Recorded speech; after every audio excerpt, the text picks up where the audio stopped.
बीमारी क्यों होती है, पशु बीमार क्यों हो जाती है। सारे लोग जानते हैं कि पशु का खान पान अच्छा रहेगा तो वो बीमार नहीं पड़ेगी। खान पान और रहन सहन दो चीज़ यदि उसकी अच्छी रहती है तो वो बीमार नहीं पड़ेगी, और दो चीज़ों में से कहीं भी कोई कमी हो जाए तो पशु तुरंत बीमार पड़ जाती है। पशुओं का लक्षण होता है, स्वभाव होता है केवल खाना और आराम करना, बीमारी तो आता ही नहीं है। पशुओं में बहुत कम बीमारी, एक दो बीमारी, कुछ बीमारी वायरल होते हैं जो कि न चाहते हुए भी एक जगह से दूसरी जगह पशु को पकड़ लेता है।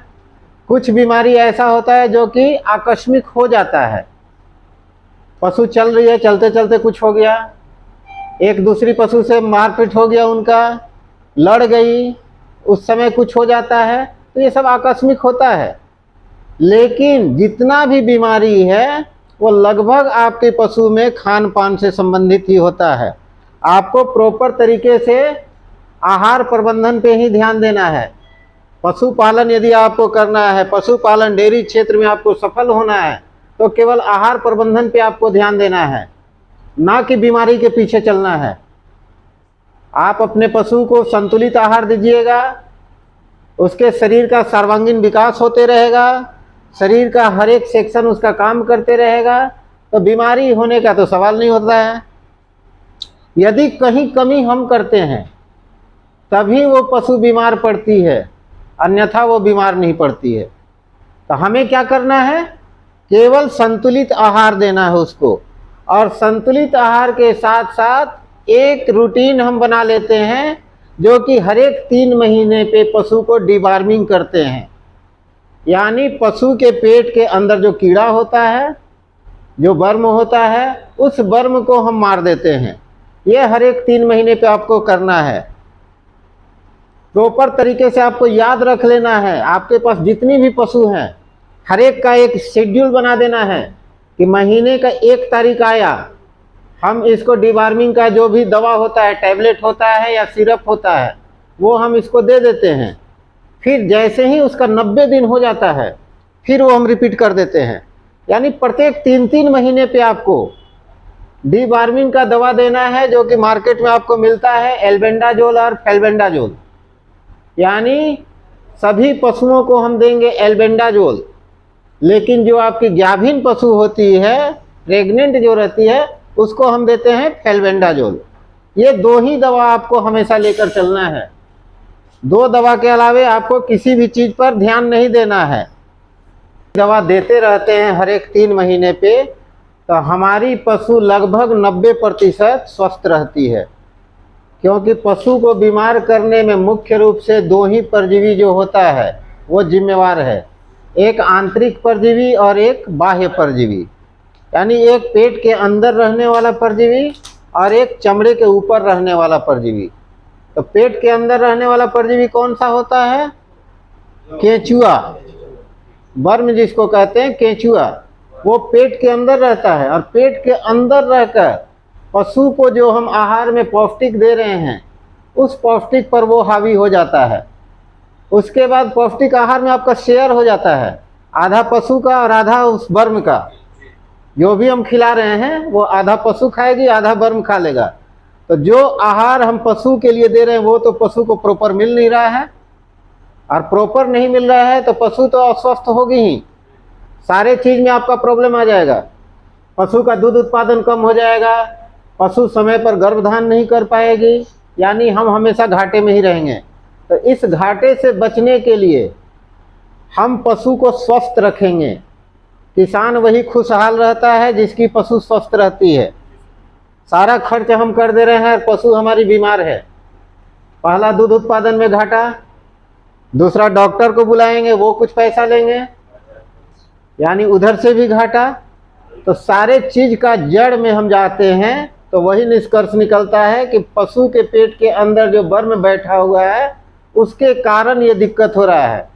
तो हम हर एक 3 महीने पे हर एक आदमी, आप लोग इस चीज़ को गांठ बांध लीजिए कि किसान जो भी हैं, एल्बेंडाजोल का दवा हमेशा अपने डेयरी फार्म पे रखिएगा, क्योंकि हमेशा इस्तेमाल होने वाला वही आपका दवा है। बाकी किसी दवा की आपको आवश्यकता नहीं है। एक एल्बेंडाजोल रखिएगा और वैक्सीन हमेशा समय पर दिलवाएंगे। बाकी कोई बीमारी ही नहीं होता है, जो भी बीमारी होगा तुरंत उसका खान पान आप अच्छा कर दिए तुरंत ठीक हो जाएगा। ठीक है, तो एल्बेंडा और फेल्बेंडा हमको याद रखना है हमेशा। कितने दिन में देना है? 3 महीने पे हमेशा देना है। बच्चा जन्म ले रहा है उस समय से लेकर उसके मरने के समय तक इस दवा का पीछा कभी नहीं छोड़ना है। हाँ जी, एल्बेंडाजोल। हाँ हाँ, बच्चा जैसे जन्म ले लिया तो 1 सप्ताह होते होते उसको हम एल्बेंडाजोल दे देते हैं, फिर महीने महीने देते हैं। बच्चा को गाय को कहा कि 60 दिन के बाद तो फिर उसको ये क्रॉस कराया जाता है ना। हाँ, तो अगर वो हाँ क्रॉस हो जाती है तो फिर फेल्बेंडाजोल हम चलाएंगे। अधिकतर तो फेल्बेंडा। हाँ, फेल्बेंडा उसको चलाएंगे। बच्चा को कम मात्रा में देंगे। हाँ, 7 दिन हम उसको 15 ml देंगे, 1 महीना की हो जाती है 30 ml देंगे, 2 महीने की हो जाती है 30 ml देंगे, फिर 3 महीने की होती है 30 ml देंगे, उसके बाद 3 महीने पे 30 ml उसको हम देंगे। हाँ, खाली पेट में सुबह देने के 2 घंटे बाद। हाँ, खाली पेट में उस दवा को देना है और उसके 2 घंटे के बाद उसको खाना देना है। ये चीज यदि आप प्रॉपर तरीके से कर देते हैं तो आपकी पशु लगभग स्वस्थ रहेगी। कुछ ऐसी बीमारियां हैं जो कि आती है, उसके लिए हमको घबराना भी नहीं है। बीमारी आएगी तो हम उतने जानकार हो जाएंगे, पशुपालन करते करते हम उतने जानकार हो जाएंगे कि डॉक्टर को नहीं बुलाना पड़ेगा। लेकिन डॉक्टर को बुलाने के पहले हम अपने तरफ से जो होता है वो तो करेंगे ना। तो अपने तरफ से हम क्या करते हैं? केवल संतुलित आहार। पशु को जो आहार हम देंगे उसमें सारे चीज़ों का संतुलन हो, उस आहार को हम देते रहेंगे तो वो पशु बीमार नहीं पड़ेगी। और 3 महीने पे एल्बेंडा फेल्बेंडा। उसके अलावा बीमारी को हम अनेक रूप में देखते हैं। बीमारी को कितने भागों में हम बांट देते हैं, किस कारण से ये बीमारी होती है। सबसे पहले हमको इस चीज़ को देख लेना है कि किस कारण से ये बीमारी होती है। उस कारण को हम हटा देंगे, ना रहेगा वो ना बीमारी होगी। तो बीमारी कितने कारणों से होती है हमारे पशु को? एक बीमारी है वायरल, दूसरा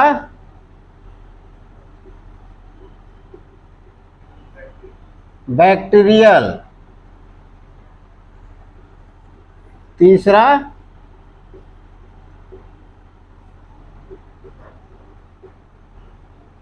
प्रोटोजोअल,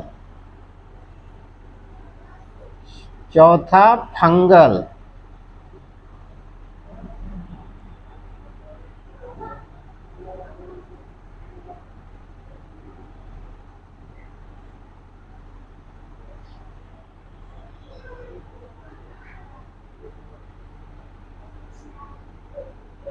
देखिए ये आपका 6 चीज निकल गया। इन 6 चीजों में ही हम देखते हैं कि किन कारणों से वो बीमारी हो रही है। हमारी पशु अस्वस्थ है, या तो बैक्टीरियल है, वायरल है, या तो बैक्टीरियल है, या तो प्रोटोजोअल, या तो फंगल, या तो कुपोषण, और एक होता है सामान्य मतलब जनरल। इसमें आपका कुछ भी हो सकता है। पशु एकदम स्वस्थ है, चलते चलते कुछ हो गया उसको, बाहर से बंधी हुई पशु थी, अंदर लेकर आए फीवर हो गया, तो वो सब सामान्य बीमारी में आता है। सामान्य बीमारी जैसे आता है वैसे ही चला जाता है आपका, उसमें ज़्यादा टेंशन नहीं लेना है। लेकिन इन बीमारियों के लिए हमको क्या क्या करना है? तो यहाँ आपका क्या, बीमारी, रोकथाम और उपचार। तो बीमारी तो इनके कारण हो गया, तो पहले हम इसके रोकथाम पे जाते हैं। इस बीमारी की रोकथाम हम क्या करेंगे, इस बीमारी की रोकथाम क्या करेंगे, इसके द्वारा होने वाली बीमारी की रोकथाम क्या करेंगे, इसके द्वारा होने वाली बीमारी की रोकथाम क्या है। इसी प्रकार से हर एक बीमारी की रोकथाम, ताकि वो बीमारी हो नहीं। बीमारी होना अच्छा है या नहीं होना अच्छा है? तो बीमारी ना हो वो काम हम करते हैं। तो ये आपका वायरल बीमारी। वायरल बीमारी एक ऐसा बीमारी है जो कि एक जगह से दूसरे जगह फैलता है, स्प्रेड होता है। ये आज यहाँ पर है, कल पता चलेगा आपके बगल वाले गांव में चला गया। कोरोना जो था वायरल बीमारी ही था कोरोना। हाँ, लम्फी अभी आया हुआ है, लेकिन आप लोग सौभाग्यशाली हैं कि आपके बिहार में लम्फी नहीं आया हुआ है। लम्पी अभी बिहार में नहीं है, राजस्थान में और हरियाणा में और महाराष्ट्र में, ये 3 जगह बहुत बृहत रूप ले चुका है लम्पी। राजस्थान में लगभग 40,000 गाय मर चुकी है। लम्पी स्किन डिजीज से 40,000 के आसपास गाय राजस्थान में मर चुकी है, लेकिन हमारे यहाँ नहीं है। यदि आपके यहाँ भी डर होता है तो लम्पी स्किन डिजीज का अभी ऐसा कोई वैक्सीन नहीं निकला हुआ है, लेकिन भी आप अपने पशु को, अपने गाय भैंस को गॉट फॉक्स का जो वैक्सीन होता है वो लगवा सकते हैं।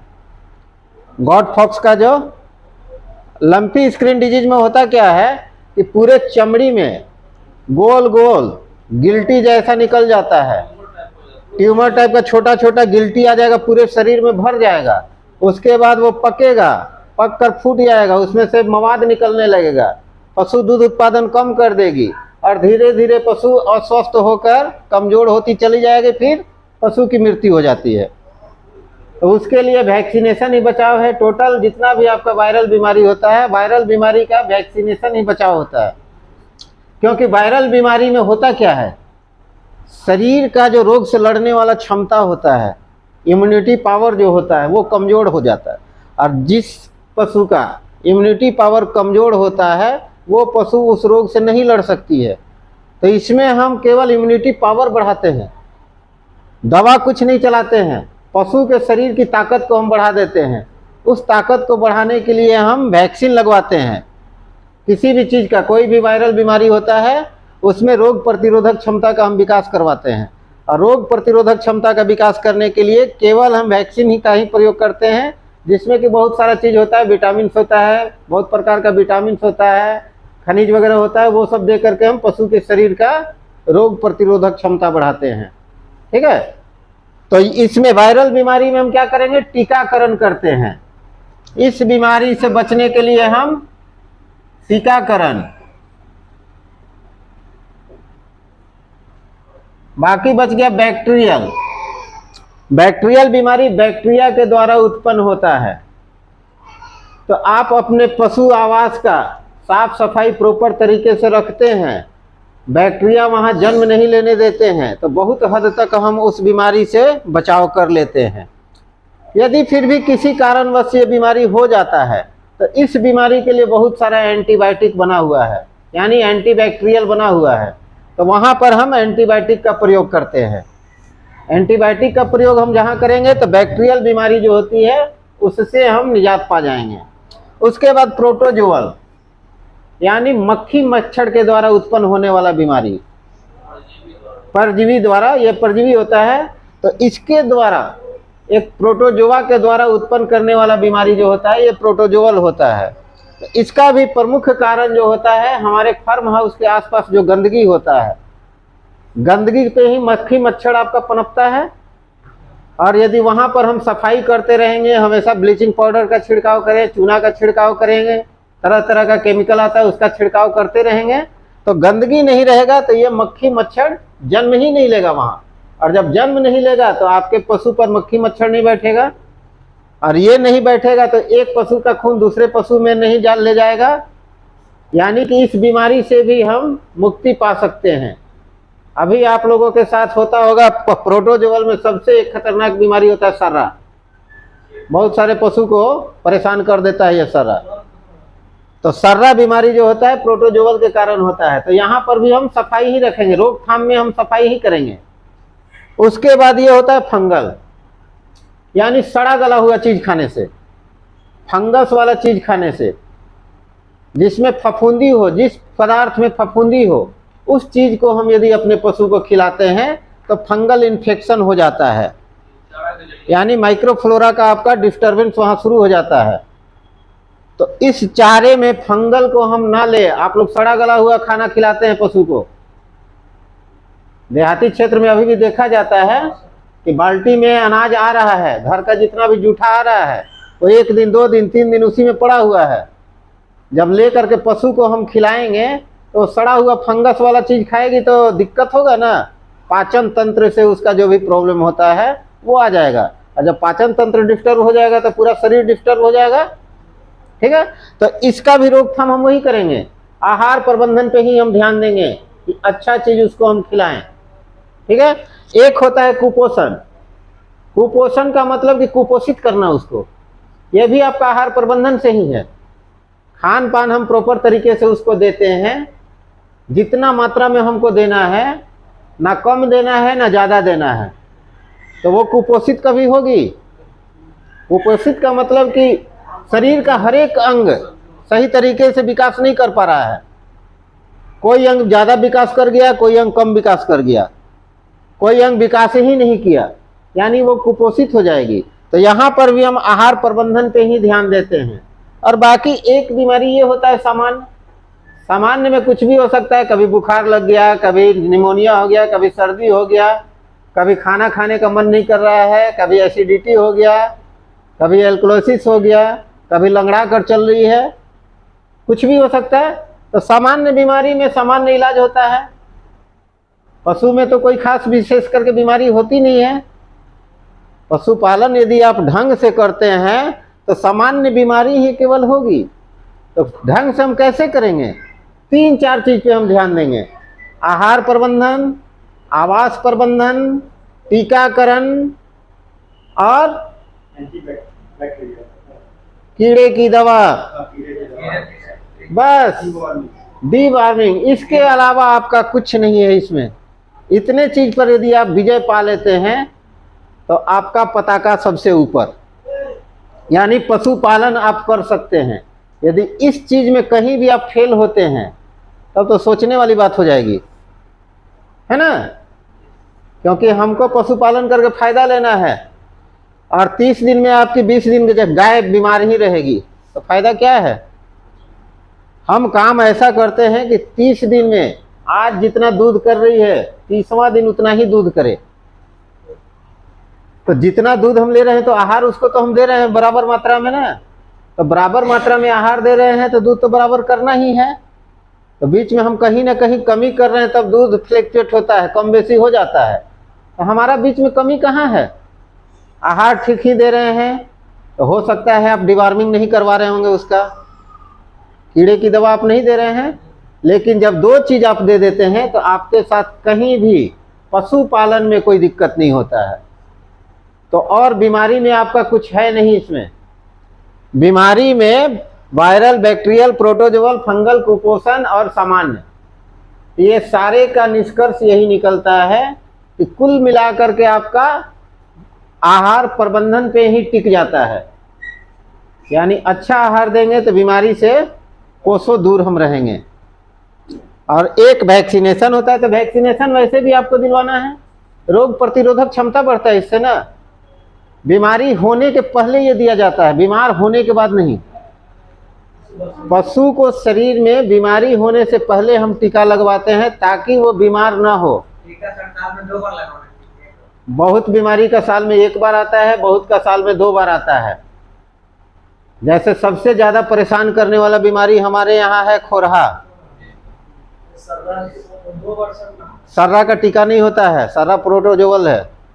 तो खोरहा जो बीमारी होता है, एफएमडी उसको कहा जाता है, फुट एंड माउथ डिजीज, पैर और मुंह का रोग, खूर पका मुंह पका, जिसको कि देहात में आप लोग कहते हैं खोरहा।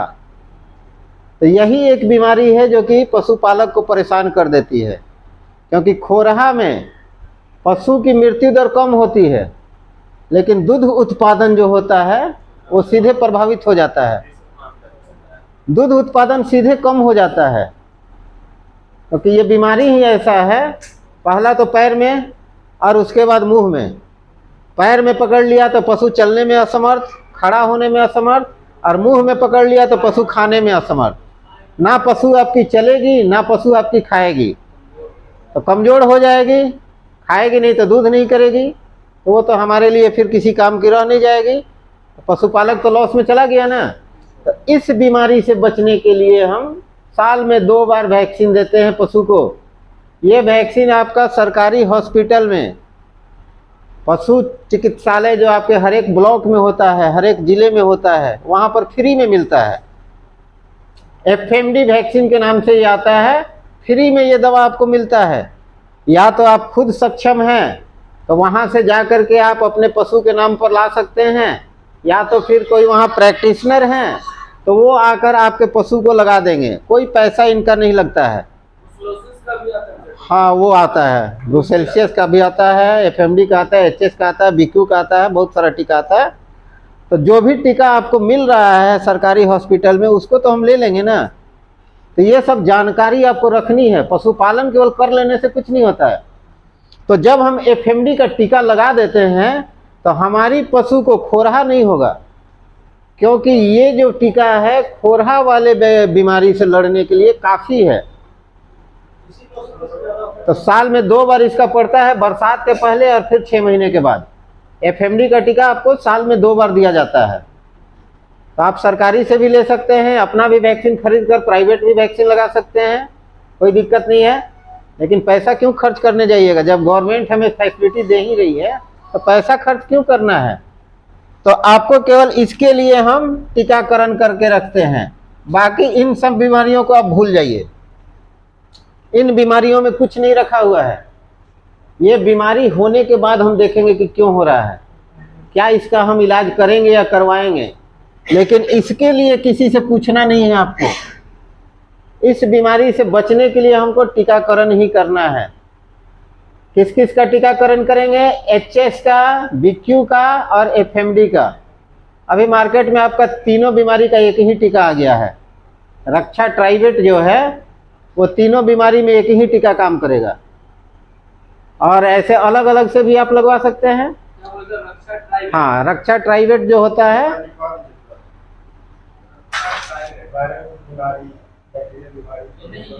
रक्षा ट्राइवेट, ये इंजेक्शन आप खरीद लीजिएगा, और ये एक इंजेक्शन लगाते हैं तो तीनों बीमारी से आपको रक्षा कर देता है। HS, BQ and FMD. HS, BQ and FMD. HS का हेमोरेजिक सेप्टिसिमिया, बीक्यू का ब्लैक क्वार्टर, एफएमडी का फुट एंड माउथ डिजीज।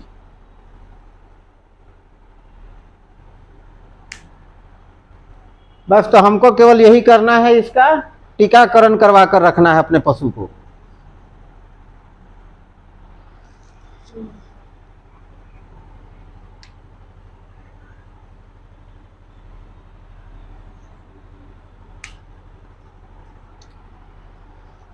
ठीक है, बंद करिए।